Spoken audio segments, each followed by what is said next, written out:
3.6 goes over transformations of graphs of linear functions. So with this, this is, like I said, just your functions that are, or your lines that are on your coordinate plane moving either right, left, up, down, getting bigger, getting smaller, that kind of thing.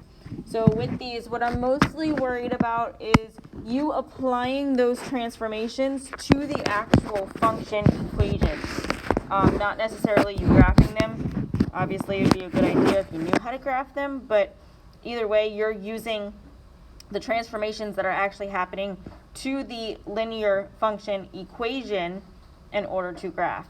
So if we look at the first part, we're just working with translations, so side to side, up or down.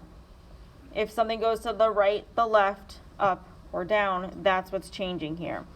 So if we look at the first set of examples, we are graphing and describing each transformation. Again, I just want you to look at the transformation that's going on and apply it to the actual function and then graph it from there.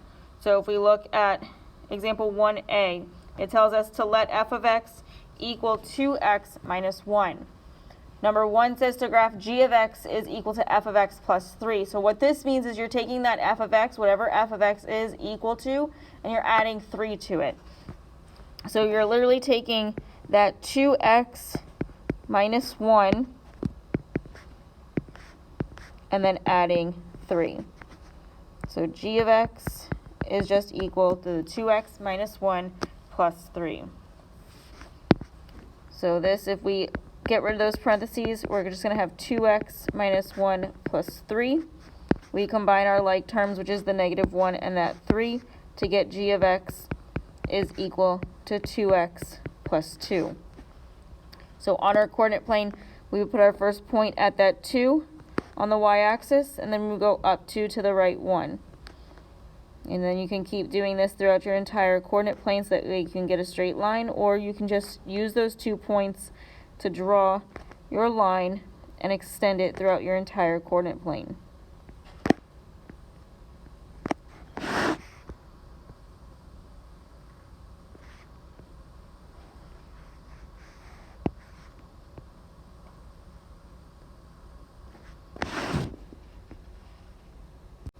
For 2, we're graphing h of x is equal to f of x plus 3. When you have an operation inside the parentheses with that x, you're applying that operation to just the x. So you're taking f of x, which is the 2x minus 1, and you're plugging this x plus 3 in for x. So h of x is equal to the 2 times x plus 3 minus 1. We're going to distribute this 2 to get h of x is equal to 2x plus 6 minus 1. You combine your like terms, and you're left with h of x is equal to 2x plus 5. So you plot the 5 first on the y-axis, and then from there you're going to go up 2 to the right 1.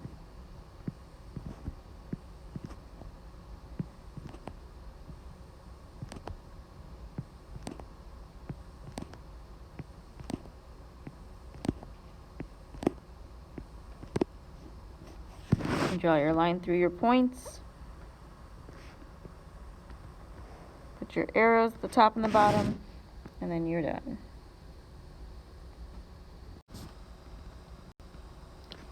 For our next example, we're letting f of x equal to 3x plus 1, and we're graphing g of x, which is equal to f of x minus 2. So f of x is the 3x plus 1. We're going to plug that in for f of x and f of x minus 2. So g of x is equal to whatever f of x is, which is that 3x plus 1 minus 2. We can get rid of those parentheses, and we're just going to have 3x plus 1 minus 2. The minus 2 and that 1 are like terms, so it's going to give us g of x is equal to 3x minus 1. To graph this, we're going to put that minus 1, or put our first point at that minus 1 or that negative 1, then we're going to go up 3 into the right 1.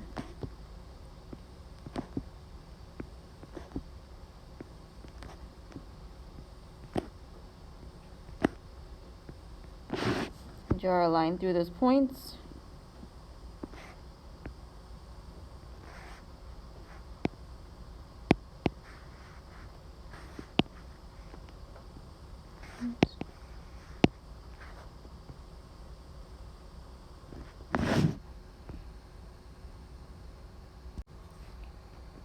For C, we're still starting with f of x is equal to 3x plus 1. We're graphing h of x is equal to f of x minus 2. So again, remember, if it's in the parentheses with x, it applies just to the x. So we're going to take that x minus 2 and plug it in just for the x. So this is going to give us h of x is equal to 3 times x minus 2 plus 1. Distribute that 3. So this is h of x is equal to 3x minus 6 plus 1. From here, combine your like terms. So h of x is equal to 3x minus 5. And then we can plot that negative 5 on the y-axis. And then use that slope of up 3 to the right 1.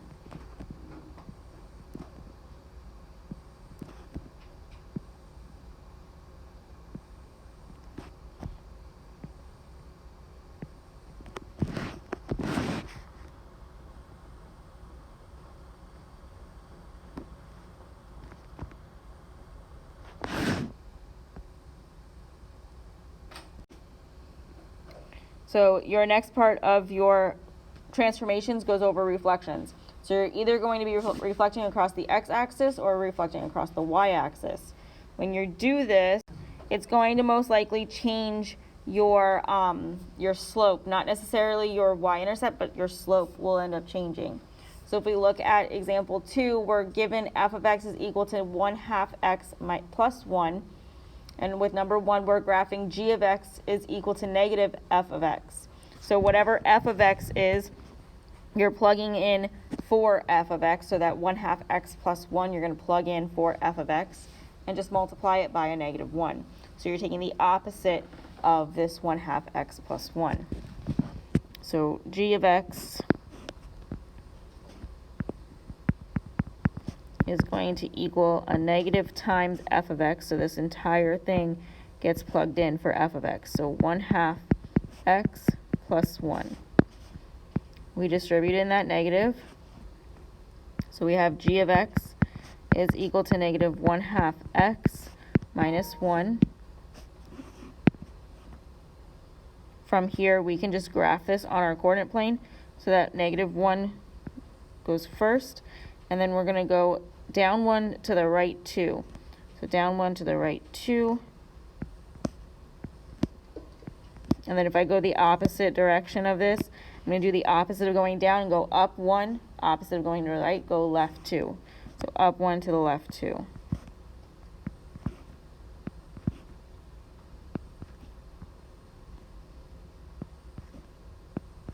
And I just draw my line through my points.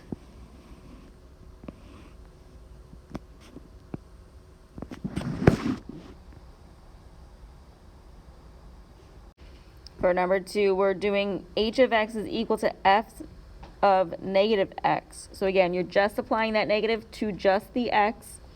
So we have f of x is equal to 1/2 x plus 1. So that negative x is just going to go in place of the x. So this is going to give us h of x is equal to 1/2 times negative x plus 1. The 1/2 times negative x is negative 1/2 x plus 1.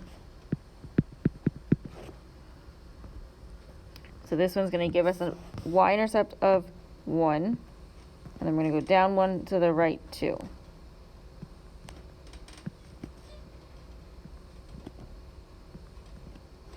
Or up 1 into the left 2.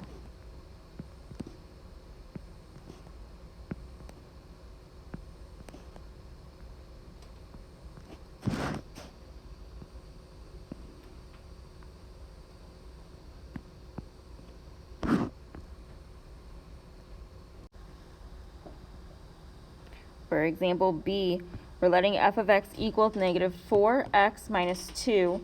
For number 1, we're graphing g of x is equal to negative f of x. So the entire thing of f of x is being plugged in here. So we're going to have g of x is equal to a negative times negative 4x minus 2. This negative gets distributed in. We change the sign on each term. So g of x is equal to a positive 4x plus 2. On our coordinate plane, we plot that 2 on the y-axis. Then we're going to go up 4 to the right 1. We can also go down 4 and to the left 1.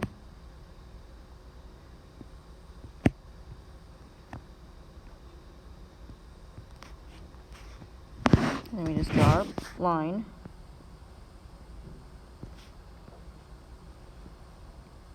Put our arrows and we're good. For the second one here, we're doing h of x is equal to f of negative x. So again, we're taking that f of x, which is negative 4x minus 2, and we're plugging in that negative x just for x in there. So this is going to give us h of x is equal to negative 4 times negative x minus 2. A negative times a negative is a positive, so h of x is equal to positive 4x minus 2. We plot that negative 2. From there, we're going to go up 4 to the right 1. Oops. We could have hit negative 2. Up 4 to the right 1.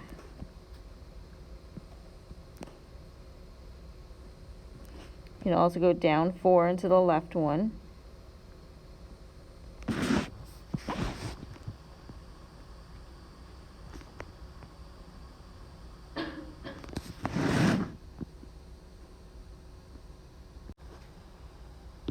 For your next part, we're dealing with stretches and shrinking. With these, so your regular function, your parent function, is going to be going through 0, 0. And this line's going to either stretch by going up or down vertically, not necessarily horizontally at the same time. It will also shrink if it does go horizontally instead of vertically. So what this means is that instead of it being, like you see here, this black line on both of these, that black line is that black line is your parent function. From there, if you have a stretch that's horizontal or a shrinking that's horizontal, it's going to end up being like what you see here with the blue line or the red line. So I'm looking at the one on the left. That parent function is that black line, which is just f of x is equal to x. If you look at that blue line, that's when you have a stretch, this blue line is a stretch vertically because it goes up vertically. If it's going to the side, stretching, it's that red line that's there. With your one on the left, you have a shrinking or a stretch horizontally that I'm looking at. So again, on the right, the black line is your parent function. If it shrinks horizontally, it's going to, like I said, get smaller and then bigger, or it would be a stretch. So again, I'm not really worried about your actual graphs of these. What I'm worried about is your functions and your equations. So if we look at example 3, we're letting f of x equal to x minus 1, and we're graphing g of x is equal to f of 1/2 x. So with these, we're taking that 1/2 and we're plugging it in for the x. So the 1/2 x replaces the x. So g of x is going to equal x, which is going to be replaced with 1/2 x minus 1. So with this one, you're just going to plot the negative 1, then go up 1 to the right 2.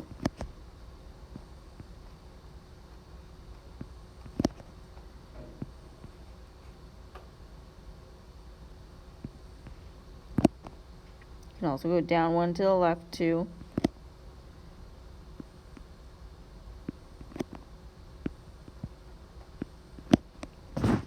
just draw your line through those points.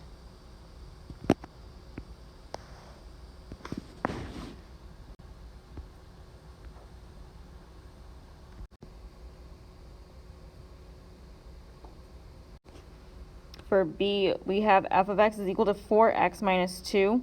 For number 1 here, we have g of x is equal to f of 1/2 x. So we're just plugging in that 1/2 x for x. So this is going to give us g of x is equal to 4 times 1/2 x minus 2. The 4 times 1/2 x is just 2x, so it's g of x is equal to 2x minus 2. So on our coordinate plane, plot that -2 and go up 2 to the right 1.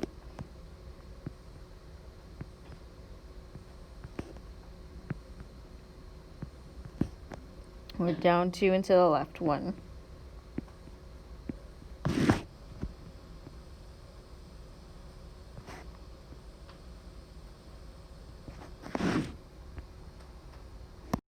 For number 2, again, we're using f of x is equal to 4x minus 2.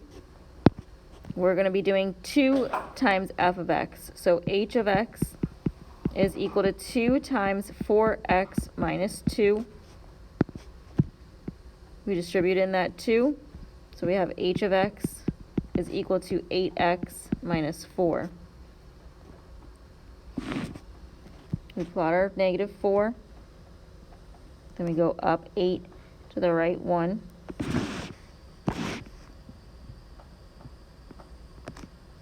And down 8 to the left 1.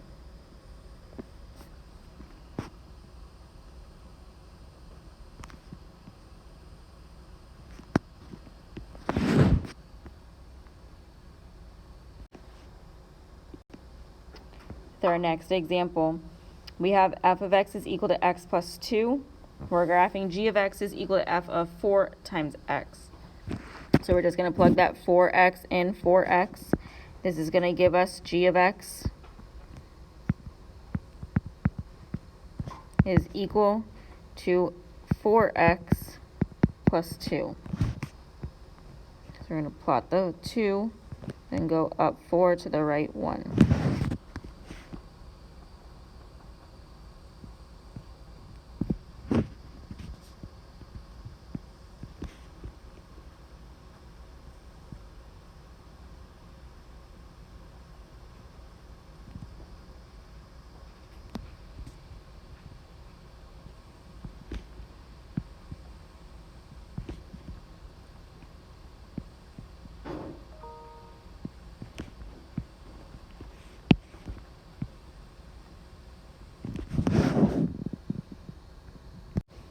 For number 2, again, we're using f of x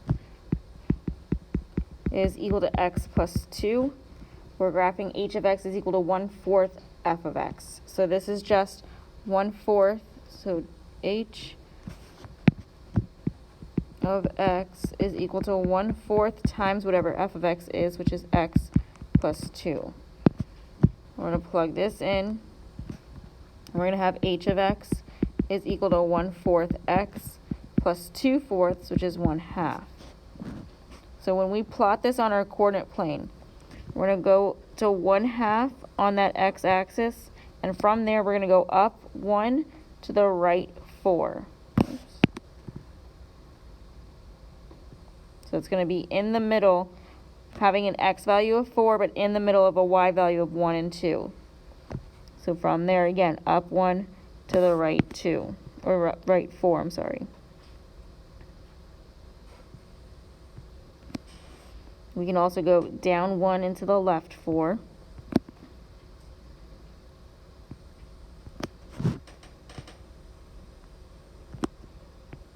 Let me just draw our line. For B, we have f of x is equal to -3x plus 4. And for number 1, we're doing g of x is equal to f of 2 times x. So we're just going to plug that 2x in for x. We're going to get g of x is equal to -3 times 2x plus 4. The -3 times 2x gives us -6x. So that's g of x is equal to negative 6x plus 4. We're going to plot that 4, go down 2 into the right 1. We can also go up, down 6 to the right 1. We can also go up 6 into the left 1.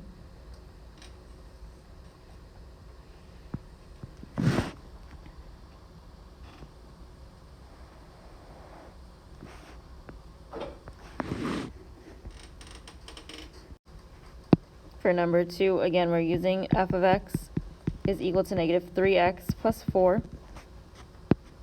We're doing 1/2 times f of x, so that's just 1/2 times negative 3x plus 4. So we're going to distribute this in. We're going to get h of x is equal to negative 3 over 2x plus 2. So from here, we're going to plot that 2, go down 3 to the right 2.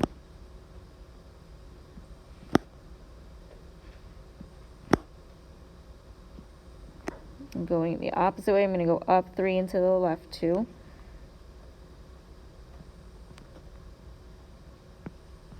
I'm going to draw my line through my points.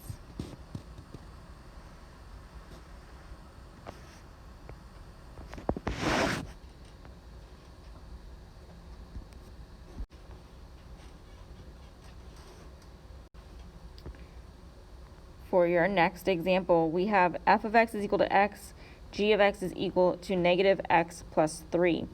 We're describing the transformations from the graph of f to the graph of g. So with f of x, we just have x. So that's just through your origin with a slope of 1. So this is just going to go straight through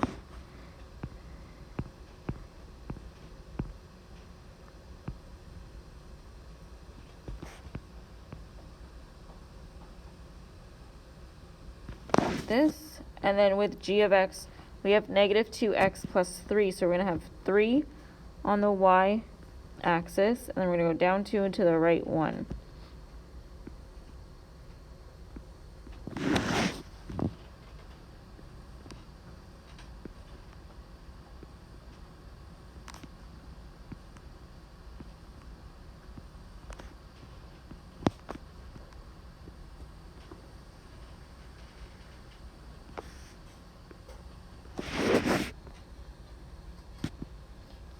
So looking at these two graphs, tell the transformations that are happening to f of x to form g of x.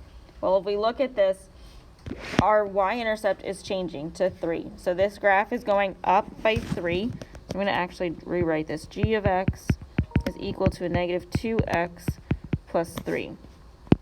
This 3 means up 3.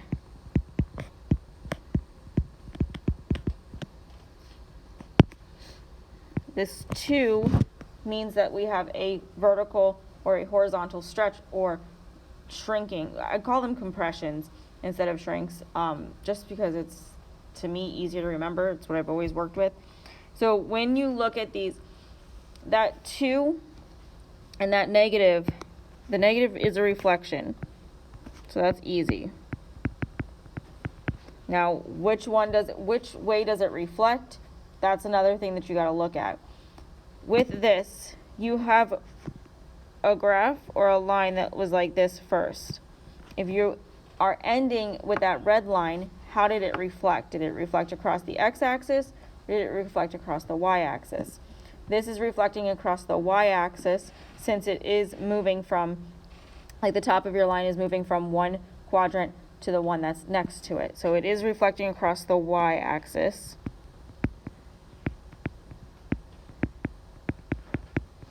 And then that 2, we can say that it's either shrinking or stretching. With this, you want to look at the way that this line is. If you were doing the opposite of these points, and they were in the opposite quadrant of where they are, so it was literally on the other side of that x-axis, you would have 1 point here. 9 is 9 and 3, I think. Yeah. 7 and 2. Oops. I'm not doing these points in the right place. 9 and 3, 7 and 2.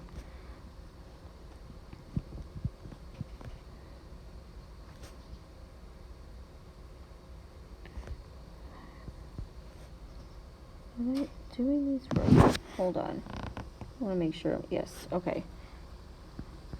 So my line would be here. Now, look at the way that this is going. Is it going up from where that red line is, or is it going to the side from where that red line is? It's going up, so this would be a vertical stretch.